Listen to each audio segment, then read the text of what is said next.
चोरी केली आणि त्याचा काहीच उपयोग झाला नाही.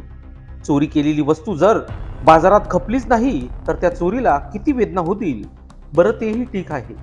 पण मग त्याहूनही नशीब फुटकं निघालं आणि ती चोरी सापडली तर काय करावं त्यानं? अशीच काहीची परिस्थिती यवतमाळच्या एका मोबाईल चोरावर आली. सहलीला आलेल्या शाळेतल्या मुलांचे मोबाईल तर चोरले, पण ते 4G असल्याने ते कुणीही विकत घेणार आणि त्या चोरीमुळे पोलिसांच्या हाती तो लागल्याची घटना घडली आहे. सविस्तर वृत्त असे: यवतमाळ जिल्ह्यातील नारायण लीला इंग्लिश मीडियम स्कूलचे विद्यार्थी आणि शिक्षक असे एकूण 95 जण सहलीच्या निमित्ताने 25 डिसेंबरला नाशिक शहरात दाखल झाले होते. रात्री गोदा घाटावरील संत गाडगे महाराज धर्मशाळेत मुक्कामासाठी थांबले होते. त्यावेळी झोपी गेलेल्या 20 विद्यार्थ्यांचे मोबाईल चोरीस गेले.